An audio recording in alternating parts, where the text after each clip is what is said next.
వీడియోల కోసం మా అమరావతి గళం ఛానల్ ని సబ్స్క్రైబ్ చేసుకుని బెల్ ఐకాన్ నొక్కండి. బెంగళూరులో జరిగిన రేవ్ పార్టీలో పాల్గొన్న ప్రముఖులు, నటీనటులపై కర్ణాటకతో పాటు తెలుగు రాష్ట్రాల్లోనూ ప్రకంపనలు సృష్టిస్తున్నాయి. రేవ్ పార్టీల్లో 45 గ్రాముల కొకైన్ దొరకటం సంచలనంగా మారింది. రేవ్ పార్టీలో పాల్గొన్న వారిని అరెస్టు చేసి బెంగళూరు పోలీసులు విచారణ జరుపుతున్నారు. సన్ రైజ్ టు సన్సెట్ పేరుతో వాసు అనే వ్యక్తి ఈ పార్టీని ఏర్పాటు చేశారని, ఇన్ఛార్జిగా అరుణ్ అనే వ్యక్తి వ్యవహరించారని పోలీసులు ఇప్పటికే తెలిపారు. కన్నడ, తెలుగు సినీ పరిశ్రమకు చెందిన యువ నటులు, టీవీ ఆర్టిస్టులు, పారిశ్రామికవేత్తలు, రాజకీయ నేతల అనుచరులు భారీగా పాల్గొన్నట్టు చెబుతున్నారు.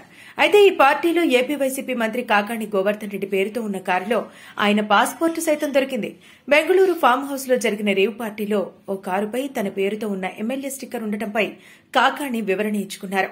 తనకు రేవ్ పార్టీకి ఎలాంటి సంబంధం లేదని వేదాయిపాలెం పోలీస్ స్టేషన్ కు ఫిర్యాదు చేయడంతో కేసు కొత్త మలుపు తిరిగింది. అక్కడ లభించిన కారుపై ఎమ్మెల్యే స్టిక్కర్ జిరాక్స్ ఉంటే తనపై బురద చల్లడం సరికాదని ఆగ్రహం వ్యక్తం చేశారు. సమగ్ర దర్యాప్తు జరిపి దోషులపై చర్యలు తీసుకోవాలని కాకాణి కోరారు.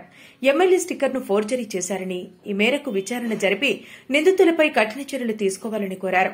బెంగళూరు రేవ్ పార్టీలో తన పేరు బయటకు రావడం వెనుక కుట్ర దాగి ఉందని, ఎమ్మెల్యే స్టిక్కర్ ఉందనే నెపంతో తనపై బురద చల్లటం ఏమాత్రం సరికాదని చెప్పుకొచ్చారు.